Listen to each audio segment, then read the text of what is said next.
ඔයාලට මතකයි අපි පහුගිය සති දෙකේ කතා කරුවේ වාක්‍යයක් කොහොමද ගොඩනගාගන්නේ කියලා. ඒතර වාක්‍යයක් ගොඩනගා ගද්දී ඒකේ තිබුණා වර්තමාන කාල වගේම අතීත කාලත් තිබුණා. ඒතර අතීත කාල වාක්‍යවලදී ගොඩක් අය මගෙන් අහලා තිබිච්ච ප්‍රශ්නයක් තමයි මොකක්ද?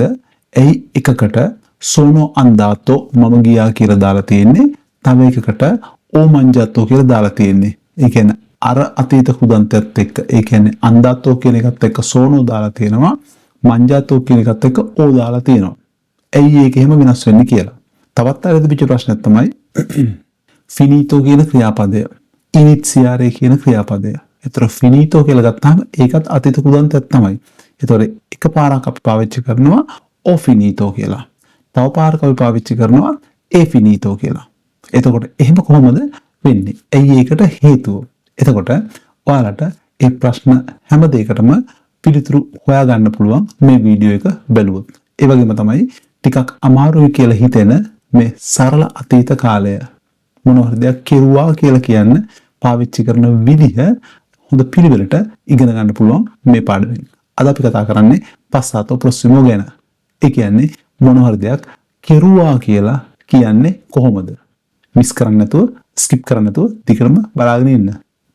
ඒකම මේ බ්‍රේක් එකේදී මේ channel එක අලුතෙන්ම බලන කෙනෙක් නම් subscribe කරලා bell icon එක click කරලා තියාගන්න. එතකොට මම වීඩියෝ එකක් දාපු ගමන්ම ඔයාලට බලා ගන්න පුළුවන්කමක් තියෙනවා. ඒ නැතත් කොහොමවත් ඔයාලා බලාපොරොත්තු වෙන්න ඉන්නවා සෙනසුරාදා 6 වෙද්දී මම වීඩියෝ එකක් දායි කියලා.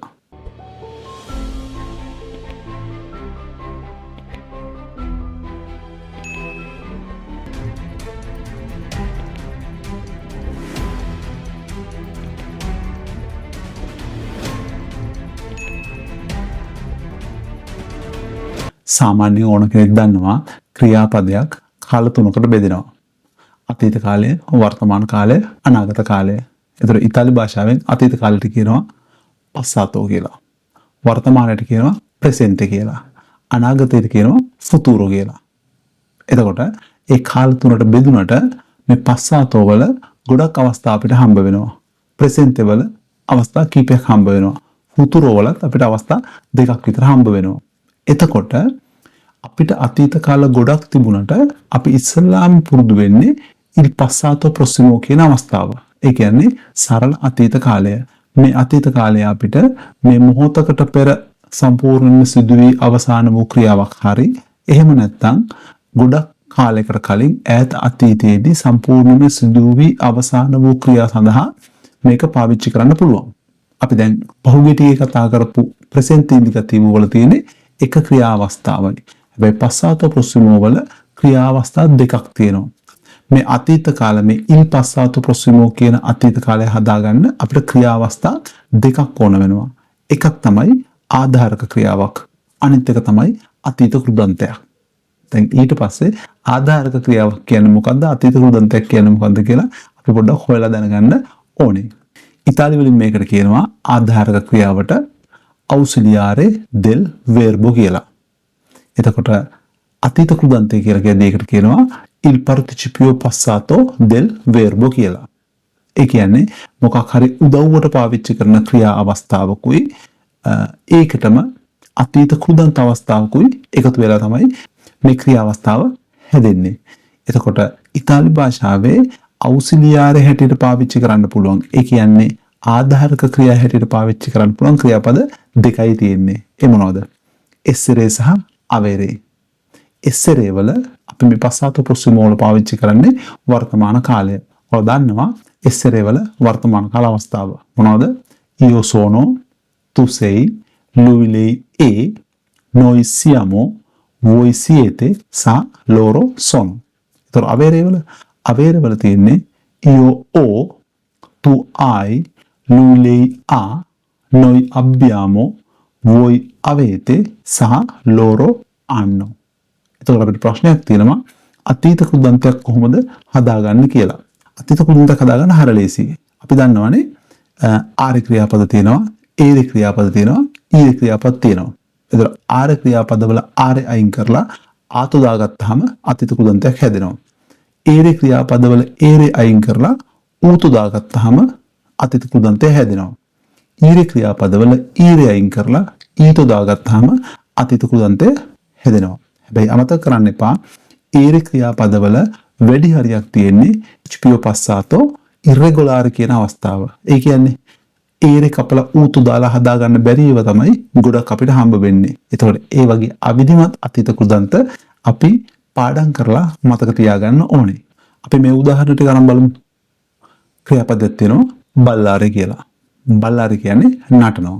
ඒතකොට ඔක අතීත කෘදන්තය හදාගන්නේ බල්ලාතෝ කියලා. අපිට ඒතකොට බල්ලාතෝ කියන එකේ තේරුම නැටුවා. එහෙම නැත්නම් නටලා තියෙනවා. හැබැයි මේක තනියම පාවිච්චි කරන්න බෑ. මේකට ආධාර ක්‍රියාව පාවිච්චි කරන්න ඕනේ. එතකොට ඒකට අපි පාවිච්චි කරන්නේ අවේරේ කියන ආධාරක ක්‍රියාව. එතකොට ඒක අපි දානවා ඕ බල්ලාතෝ මම නැටුවා. අයි බල්ලාතෝ ඔයා නැටුවා. ආ බල්ලාතෝ ඔහු නැටුවා. එහෙම නැත්නම් ඇය නැටුවා. අභ්‍යාමෝ බල්ලාතෝ අපි නැටුවා. අවේතේ බල්ලාතෝ ඔයාලා නැටුවා. ආන්න බල්ලාතෝ ඒගොල්ලෝ නැටුවා. එතකොට අපිට ඕනනම් ඒක කිරුවේ නැහැ කියලා කියන්න මේ ආධාර ක්‍රියාවට ඉදිරියේ නොන් එකක් දාගන්න පුළුවන්. උදාහරණයකට නොනෝ බල්ලාතෝ මම නැටුවේ නැහැ. නොන අභ්‍යාමෝ බල්ලාතෝ අපි නැටුවේ නැහැ. අනිත් අවස්ථාවලටත් දාලා හදලා බලන්න. ඕනනම් මේකම ප්‍රශ්නාර්ථයක් කරගන්නත් පුළුවන්. අයි බල්ලාතෝ ඔයා නැටුවද? ආන්න බල්ලාතෝ ඒගොල්ලෝ නැටුවද? අපිට කරන්න තියෙන්නේ ප්‍රශ්නාර්ථයක් අගට දාගෙන අහද්දි ප්‍රශ්නයක් වගේ අහන්න විතරයි. එතකොට ඒ පාවිච්චි කරේ අපි අවේරේ කියන ආධාරක ක්‍රියාව. එතකොට තව කෙනෙකුට තියෙන ප්‍රශ්නයක් තමයි එයි මේ අන්දාරේ කියන එකේ අතීත කෘදන්තය හැදෙන්නේ බල්ලාතෝ වගේම තමයි. ඒ කියන්නේ ආරේ කපලා ආතෝ දාගත්තා. ඒක බල්ලාතෝ හැදුනා. අන්දාරේකේ අන්දාතෝ වෙනවා. හැබැයි අන්දාතෝ කියන එකට පාවිච්චි කරන්නේ එස්සරේ කියන ආධාර ක්‍රියාව. එස්සරේ කියන ආධාර ක්‍රියාව වර්තමාන කාලයේ දාලා අපි හැදුවොත් එහෙම අපිට හැදෙන්නේ මෙන්න මේ විදිහට. සෝනෝ අන්දාතෝ මම ගියා. හැබැයි ගැණුමේ කියද්දී ඒක සෝනෝ අන්දාතා වෙන්න ඕනේ. ඇයි එස්සරේ පාවිච්චි කරපුවාම ඔයාලා දන්නවා අපි අජිත්‍ය වලත් කතා කරා ස්ත්‍රීලිංග පුරුෂලිංග ඒක වචන බහුව වචන ආකාරයට වෙනස් වෙන්න ඕනේ. අවේරේ පාවිච්චි කරද්දී මේ ප්‍රශ්නේ එන්නේ නැහැ. ඒ කියන්නේ අවේරේ පාවිච්චි කරන එක ලේසි. එතකොට දෙවෙනි අවස්ථාව ගත්තොත් සෙයි අන්දාතෝ ඔයා ගියා. එහෙම නැත්නම් සෙයි අන්දාතා. ඔහු හෝ ඇයි ගියා කියලා කියද්දී අපි පාවිච්චි කරනවා ලුයි ඒ අන්දාතෝ ලෙයි ඒ අන්දාතා. එතකොට ඊට පස්සේ බහුවචන වෙද්දී ඕක ආපහු වෙනස් වෙනවා. මොකද්ද වෙන්නේ? සියමෝ කියලා කියන්නේ අපි ඒක සියමෝ අන්දාති වෙන්න ඕනේ පුරුෂලිංග බහුවචන නම්. ඒ නැත්නම් කමක් නැහැ. ගැහණු පිරිමි දෙගොල්ලම හිටියත් සියමෝ අන්දාති තමයි අපි කියන්නේ. එතකොට ගැහණු අය විතරක් හිටියොත් අපි පාවිච්චි කරනවා සියමෝ අන්දාතේ කියලා. එතකොට සියතේ ගත්තොත් එහෙම ඔයාලා වෙනුවෙන් සියතේ අන්දාති වෙන්නත් පුළුවන්. සියතේ අන්දාතේ වෙන්නත් පුළුවන්. ඒ වගේම තමයි ලෝරෝ වෙනුවෙන් ගත්තාම ලෝරෝ සොනෝ අන්දාති එහෙම නැත්නම් ලෝරෝ සොනෝ අන්දාතේ වෙන්න පුළුවන්. ලෝරෝ කැල්ල නොදැම්මත් කමක් නැහැ. අනිවාර්යෙන්ම එස්සරේ කියන ආධාර ක්‍රියාව පාවිච්චි කරන්න ඕනේ. ගොඩාක් අය මේ පස්සාතෝ ප්‍රොසිමෝ වැඩියට පාවිච්චි කරනවා. මොකද සර්වනාම ටික අපි දන්නවා යූතු ලුයි ලේ නොයි වොයි ලෝරෝ ඒක දාලා මේ අතීත කෘදන්ත පාවිච්චි කරනවා. මම ගියා කියලා කියද්දී ඊයෝ අන්දාතෝ. එහෙම වෙන්න බෑ. මම කෑවා කියලා කියද්දී ඊයෝ මංජාතෝ. එහෙම වෙන්න බෑ. ඊයෝ තිබුණාට කමක් නැහැ. හැබැයි අර ආධාරක ක්‍රියාව එස්සරේ හෝ අවේරේ දාන්න ඕනේ. ඒක දාලා ඊයෝ එක නැති වුණත් ප්‍රශ්නයක් නැහැ. එතකොට කියන්නේ සෝනෝ අන්දාතෝ ඕ මංජාතෝ. ඒක අමතක කරන්න එපා. ආධාර ක්‍රියාව අනිවාර්යෙන්ම ඕනේ. අතීත කෘදන්තවල එතකොට අපි ගත්තොත් එහෙම අපි දන්නවා ආරේ කපලා ආතෝ දාලා ඒරේ කපලා ඌතු දාලා ඊරේ කපලා ඊතු දාලා හදා ගන්න පුළුවන්. අවිධිමත් අතීත කෘදන්ත ගැන කතා කරොත් අපිට නිතරම පාවිච්චි කරන්න වෙන අතීත කෘදන්ත ටිකක් තියෙනවා. ඒවා අපි පාඩම් කරගන්න ඕනේ. උදාහරණයකට ගත්තොත් ලියනවා ස්ක්‍රීවරේ ලිව්වා ස්ක්‍රිප්තෝ ෆාරේ කරනවා ෆාත්තෝ කෙරුවා ලිජ්ජරේ කියවනවා ලෙත්තෝ කියෙව්වා ප්‍රෙන්දරේ ගන්නවා ප්‍රේසෝ ගත්තා විදේරේ බලනවා විස්තෝ බැලුවා එහෙම නැත්නම් දැක්කා රිස්පොන්දරේ පිළිතුරු දෙනවා රිස්පෝස්තෝ පිළිතුරු දුන්නා කියෙදරේ විමසනවා කියෙස්තෝ විමසුවා එහෙම නැත්නම් ඇහැව්වා විශේෂයෙන්ම කිව්දරේ කියන්නේ වහනවා කිව්සෝ කියන්නේ වැහැව්වා පෙර්දරේ කියන නැති වෙනවා පෙර්සෝ කියලා කියන්නේ නැති වුණා දීරේ කියලා කියන්නේ කියනවා දෙත්තෝ කිව්වා ඉතින් ඔයාලට තව අතීත කෘදාන්ත ලිස්ට් එකක් මම දාන්නම්. ඒකෙන් ඉස්සරේ දාන්නේ මොනවටද අවේරේ දාන්නේ මොනවටද කියලාත් මම මාක් කරලා තියන්නම්. ඒතකොට දැන් මේ කියන ප්‍රශ්නේ තමයි අවේරේ දාන්නේ මොන වගේ වලටද ඉස්සරේ දාන්නේ මොන වගේ වලටද කියලා. එතකොට පළවෙනි කාරණාව තමයි මතක තියාගන්න ඕනේ ගොඩක් මොවිමෙන්ටි වලට. ඒ කියන්නේ තැනකින් තැනකට සිද්ධ වෙන දේවල් වලට. ඔයාලා ඉස්සරේ කියන ක්‍රියාපදයේ වර්තමාන කාලයේ පාවිච්චි කරද්දී දෝවේ කියන පදයට එක්ක කොහේද කියලා කියද්දී ඉස්සරේ කියන ක්‍රියාපදය තමයි පාවිච්චි කරේ. ඒ කියන්නේ ස්ථානයක් ගැන අඟවනවා නම් අපිට දාන්න තියෙන්නේ ඉස්සරේ කියන ආධාරක ක්‍රියාව.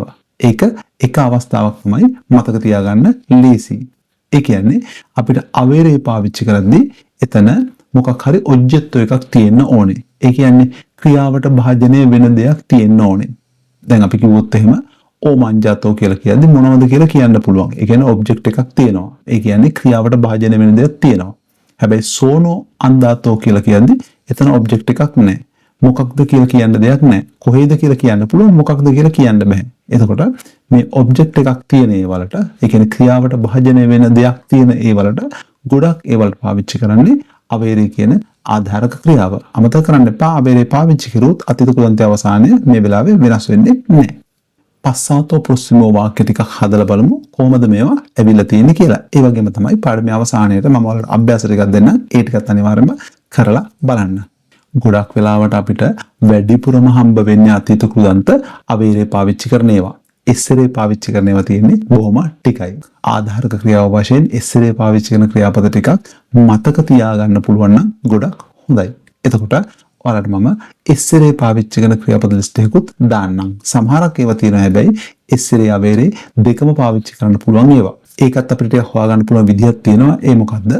සමහරක් ඒවා අපි යම්කිසි ස්ථානයක් අඟවනවා නම් අපි ඉස්සරේ පාවිච්චි කරනවා. ස්ථානයක් අඟවන්නේ නැතිනම් අපි අවේරේ පාවිච්චි කරනවා. උදාහරණයකට ගත්තොත් එහෙම කොර්රරේ කියන ක්‍රියාපදය. කොර්රරේ කියලා කියන්නේ දුවනවා. එතකොට කොර්රරේ කියන එකේ අතීත කෘදාන්තයේ ඉන්නේ කෝර්සෝ කියලා. දිව්වා. සමහරක් වෙලාවට මේක ඕ කෝර්සෝ කියලාත් කියනවා. සමහරක් වෙලාවට මේක සෝනෝ කෝර්සෝ කියලාත් කියනවා. එතකොට ඕ කෝර්සෝ කියලා කිව්වහම ස්ථානය අඟවන්න අවශ්‍ය නැහැ. ස්ථානය අඟවන්නේ නැති නිසා අපි ඒකට ඕ කෝර්සෝ කියලා කියන්න පුළුවන්. ඕ කෝර්සෝ වෙලොචෙමෙන්තේ. මම දිව්වා වේගයෙන්. දැන් ස්ථානයක් ගැන දාලා නැහැ. හැබැයි මම කියනවා සෝනෝ කෝර්සෝ ෆීනෝවා කාසා. මම ගෙදරට එනකන් දිව්වා. ගෙදර කියලා කියන ස්ථානය දාපු නිසා මෙතනට සෝනෝ කෝර්සෝ පාවිච්චි කරා. ඒ වගේ පුංචි පුංචි වෙනස්කම් ටිකක් අපිට හම්බ වෙනවා. ඉතින් ගොඩාක් ඒවා පාවිච්චි කරලම පුරුදු වෙන්න ඕනේ. ඒකට වට උදව් කරයි මම දාන උදාහරණ වාක්‍ය ටික. එතකොට කොමින්චියාරේ, ඉනිත්සියාරේ, ෆිනීරේ, කිව්දෙරේ, අප්‍රීරේ වගේ ඒවල අතීත කෘදාන්තත් එක්ක සමහරක් වෙලාවට ඉස්සරේ පාවිච්චි කරනවා. සමහරක් වෙලාවට අවේරේ පාවිච්චි කරනවා. ඒක එහෙම වෙන්නේ ඒ ක්‍රියාව කරන්නේ කවුරු හරි පුද්ගලයෙක් නම් අපි දාන්නේ අවේරේ කියන අවස්ථාව. ඒක මොකක් හරි දෙයක් ගැන නම් අපි ඒකට පාවිච්චි කරන්නේ ඉස්සරේ කියන ආධාරක ක්‍රියාව. උදාහරණයක් ගත්තාම ho cominciato il corso ieri. ඊයේ මම කෝස් එක පටන් ගත්තා. එතකොට පුද්ගලයෙක් ඉන්නවා. කවුද? මමයි පටන් ගත්තේ. හැබැයි කිව්වොත් එහෙම ඔබ්ජෙක්ට් එකක් දාලා කෝස් එක ගැන කියන්න පාවිච්චි කරොත් එහෙම il corso è iniziato ieri. Course එක පටන් ගත්තේ ඊයේ. හැබැයි ප්‍රශ්නේ තියෙන්නේ මේ ඉස්සරේ කියන ක්‍රියාපදේ පාවිච්චි කරද්දී iniziato කියන එක, finito කියන එක, cominciato කියන එක, aperto කියන එක, chiuso කියන එක අවසානය වෙනස් වෙන්න ඕනේ. මොකද ඒකට හේතුව ඉස්සරේ පාවිච්චි කරන එක. උදාහරණයකට ගත්තොත් මට පාවිච්චි කරන්න පුළුවන් chiudere කියන එක. chiudere කියලා කියන්නේ වහනවා. වැහුවා කියලා කියද්දී chiuso. මම වැහුවා කියලා කියද්දී නම් o chiuso. අපි වැහුවා කියලා කිව්වොත් එම abbiamo chiuso. ඒක පුද්ගලෙක් තමයි කරලා තියෙන්නේ. හැබැයි මට කියන්න ඕනේ දොර වහලා කියලා. දොරට කියන්නේ la porta. එතකොට දොර වහලා කියලා කියද්දී කවුරුත් කරපු ක්‍රියාවක් නෙමෙයි, දොර තමයි වෙහිලා තියෙන්නේ. එතකොට අපි ඒක පාවිච්චි කරන්නේ ඔබ්ජෙක්ට් එකක් විදිහට අරගෙන. එතකොට දෙයක් විදිහට අරගෙන. එහෙනම් මේකට ඉස්සරේ තමයි පාවිච්චි කරන්න ඕනේ. එතකොට අපි කියනවා la porta è chiusa. මොකද chiuso දාන්න බෑ la porta ස්ත්‍රීලිංග ඒක වචන නිසා. ඒක බහුවචන වෙද්දී දොරවල් වහලා කියලා කියද්දී le porte sono chiuse වෙන්න ඕනේ. එතකොට ගේට්ටුව වහලා කියලා කියද්දි ගේට්ටුව පුරුෂ ලිංග il cancello è chiuso ගේට්ටුව වහලා ඒක බහුවචන ගත්තොත් එහෙම ගේට්ටුව වහලා කියලා i cancelli sono chiusi වෙන්න ඕනේ. ඒ කියන්නේ ওই වගේ ක්‍රියාපද අපිට පුද්ගලයෙක් කරනවා කියලා කියන්නත් පුළුවන්. එහෙම නැත්නම් මොකක් හරි දෙයක් සිද්ධ වෙනවා කියලා ඒකට ඔබ්ජෙක්ට් එකක් දාලා පාවිච්චි කරන්නත් පුළුවන්. අමතක කරන්න එපා. පුද්ගලයෙක් ඒ වැඩේ කරනවා නම් අවේරේ පාවිච්චි කරනවා. අවේරේ වල වර්තමාන කාලය. එතකොට ඒක ඔබ්ජෙක්ට් එකක් මත ක්‍රියා කරන දෙයක් නම් අපි ඒකට පාවිච්චි කරන්නේ essere කියන ආධාරක ක්‍රියාව. ඒ පාවිච්චි කරද්දී අනිවාර්යයෙන්ම අපි දාන ඔබ්ජෙක්ට් එකට අනුව ඒ කියන්නේ ක්‍රියාවට භාජනය වෙන දෙයට අනුව අපි අවසානයේ අතීත කෘදන්තය වෙනස් කරගන්න ඕනේ. එතකොට ඒක තමයි මේ පස්සාත්ව ප්‍රොක්සිමෝ කියන පාඩම. සරල අතීත කාල පාඩම. එතකොට ඕකේ තව ටිකක් ඇඩ්වාන්ස් අවස්ථා ටිකක් තියෙනවා. අපි ඒවා ටික ඉස්සරහා පාඩම් වලදී කතා කරමු. මේ අභ්‍යාස ටික ඔයාලා කරලා බලන්න මේ ටික ඔයාලට හරියට කරගන්න පුළුවන්ද කියලා.